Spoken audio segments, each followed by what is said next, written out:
Election سے ہفتہ پہلے ایک اور کوشش کی گئی اور وہ کوشش تھی کہ 3 مقدمات میں عمران خان صاحب کو سزا دے دی گئی. پی ٹی آئی کے فاؤنڈر ممبر کو سزا دے دی گئی تاکہ وہ نااہل ہو جائیں اور لوگ جو ہیں وہ اتنے پریشان ہو جائیں کہ وہ ووٹ کرنے ہی نہ آئیں.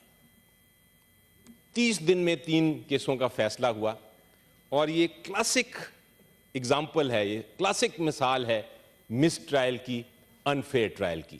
اور آج میں کہوں گا اپنے سارے ساتھیوں کو کہ اگر یہ کیسز سیٹ اسائیڈ نہیں ہوئے ہائی کورٹ کے ذریعے تو یہ ایک زہریلا تیر کی طرح ہر پولیٹیشین کے لیے نقصان دہ ہوگا. یہ کیسز جو ہیں, اس طرح کے مقدمے, اس طرح کے مس ٹرائل جس میں ٹرائل ہی نہ ہو اور سزا سنا دی جائے, جس کو وچ ہنٹ کہا جاتا ہے, یہ ہر سیاستدان جو ہے اس ملک کا وہ سفر کرے گا. اور جو آج ہنس رہے ہیں یا سپورٹ کر رہے ہیں ان 3 کیسز کی سزا کو, کل یہ سزائیں ان کو بھی اسی طرح مل سکتی ہیں. ان کیسوں میں ہوا کیا سر؟ آج سے 100 سال پہلے آپ نے سنا ہوگا وچ ہنٹ کا جہاں سے لفظ آیا تھا. 1600 سال پہلے عورتوں کو پکڑ کے کہہ دیتے تھے کہ یہ ڈینے ہیں, ان کو سزا دے دو. اس کو وہاں سے وچ ہنٹ کا لفظ پیدا ہوا کہ ٹرائل کے بغیر سزا دینا. یہ تینوں کیسز ٹرائل کے بغیر سزا دی گئی. ان کیسوں میں آپ سوچیں, ہم پارلیمنٹ ہیں, 18ویں ترمیم کے وقت ایک آرٹیکل 10A ہم نے آئین میں لے کے آئے تھے, اور آرٹیکل 10A یہ کہتا ہے کہ ہر ایک کو جو کرمنل کیس ہے ہر ایک کا ایک پراپر فیئر ٹرائل کے ذریعے سنا جائے گا, جس کے اندر آپ کو وکیل کرنے کا حق بھی ہوتا ہے, آپ کو جرا کرنے کا حق بھی ہوتا ہے, آپ کو اپنی دفاع میں جو ڈیفنس میں جو آپ کی ایویڈنس ہے, جو شہادتیں ہیں, وہ پیش کرنے کی بھی اجازت ہوتی ہے. لیکن اس کیس میں کیا ہوا, ان تینوں کیسوں میں, کہ عمران خان صاحب کے وکیلوں کو بند کر دیا گیا کمرے میں.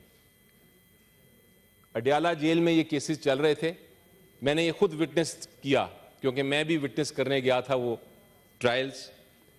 ان کے وکیلوں کو بند کر دیا گیا اور ان کی جگہ عدالت نے زبردستی اپنے وکیل دے دیے. اور وہ وکیل کون تھے؟ وہ وکیل پروسیکیوشن کی ٹیم میں سے تھے. پروسیکیوشن کی ٹیم میں سے وکیل دے دیے ان کو, اور پھر ان کو جرا کرنے نہیں دی, ان کو شہادت پیش کرنے نہیں دی, ان کے وکیلوں کو جیل کے اندر سے آ کے ٹرائل میں پیش ہونے کی اجازت نہیں دی گئی, اور سزا ہو گئی. کوشش یہ تھی کہ اس سزا کی وجہ سے شاید لوگ پریشان ہوں گے, لیکن اس کا الٹا اثر ہوا. پاکستانی قوم نے یہ دیکھا کہ ناانصافی ہو رہی ہے, تو وہ لوگ بھی جو کہ شاید پی ٹی آئی کے ساتھ نہیں تھے یا عمران خان صاحب کے ساتھ نہیں تھے, انہوں نے بھی بھرپور آ کے الیکشن میں حصہ لیا. یہ ساری چیزوں کے باوجود خوف کی دیواریں توڑتے ہوئے 8 فروری کو بھرپور طریقے سے عوام نے ووٹ کیا, مینڈیٹ دیا اپنا, اور ایک ریولوشن لے کے آ گئے. لیکن بدقسمتی سے پری پول ریگنگ جب ناکام ہوئی تو رات کے اندھیرے میں پوسٹ پول ریگنگ ہم نے دیکھنے میں آئی, جہاں ہر ایک کو پتا تھا کہ ریزلٹس کیا ہیں, لیکن پھر وہ روکا گیا, انٹرنیٹ بند کیا گیا, انٹرنیٹ ٹویٹر بند کیا گیا, میڈیا پہ کوریج بند کی گئی, اور ووٹس تبدیل کر کے جو ہارنے والے کینڈیڈیٹس تھے ان کو جتا دیا گیا. عوام کا مینڈیٹ جو تھا چوری ہو گیا ہے سر, اور یہ ہے ظلم جمہوریت کے ساتھ.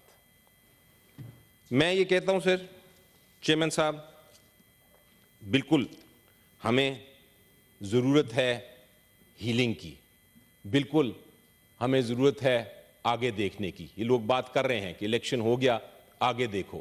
الیکشنز کم اینڈ گو, لوگ کہتے ہیں پھر نیکسٹ الیکشن کا انتظار کرو، لیکن یہ اتنی آسان بات نہیں. یہ معاملہ ہے عوام کے مینڈیٹ کو چوری کرنے کا. اور اگر آپ تاریخ دیکھیں تو جب بھی عوام کا مینڈیٹ چوری کیا گیا ہے اور ریولوشن کو روکنے کی کوشش کی گئی ہے تو انارکی ہے. مجھے ڈر لگتا ہے، مجھے خوف ہے کہ یہ چیز کسی کے کنٹرول میں نہیں رہنی. اگر یہ مینڈیٹ واپس نہ لیا گیا تو میں آج سوچتا ہوں اور میں تاریخ کو دیکھ کے سوچتا ہوں کہ پھر کسی کے ہاتھ میں یہ نہیں رہے گا. آج آپ کوشش کر لیں گے کہ ایک ایسی حکومت بنا لیں جس کے پاس لیجٹیمیسی نہیں ہوگی، لوگوں کا مینڈیٹ نہیں ہوگا، تو وہ حکومت ناکام رہے گی. بہت سارے کرائسس ہیں سر. ہمارے پاس ایجوکیشن کا کرائسس ہے، اکنامک کرائسس ہے، ہیلتھ کا کرائسس ہے. لوگ باہر جا رہے ہیں چھوڑ کے ملک، پریشان ہیں. یہ سارے کرائسس صرف اور صرف وہ لیڈرشپ ان کو حل کر سکتی ہے جن کے پیچھے عوام کا مینڈیٹ ہو، جن کے پیچھے لیجٹیمیسی ہو. اگر لیجٹیمیسی نہیں ہوگی جناب چیئرمین تو یہ معاملات حل نہیں ہو سکیں گے. کیوں نہیں، میں کہتا ہوں کیوں نہیں، جو عوام نے مینڈیٹ جس کو دیا ہے بنانے دیں اس کو حکومت، آنے دیں اس کو، چلانے دیں. اس کے پیچھے لوگوں کا اعتماد ہوگا، اور اگر یہ اعتماد نہیں ہوگا تو سب کچھ فیل ہو جائے گا. میں کہتا ہوں سر آج ہی ریزولوشن پاس کریں، آج ہی ہم سب مل کے، کیونکہ ہم محافظ ہیں جمہوریت کے. آج ہی ہم کہتے ہیں الیکشن کمیشن کو بلائیں، ادھر سامنے بلائیں اور ان کو کہیں کہ جو مینڈیٹ ہے جو چوری کیا گیا وہ واپس کریں. اس کے بغیر سر کوئی چارہ نہیں ہے، انارکی ہوگی خدا نخواستہ.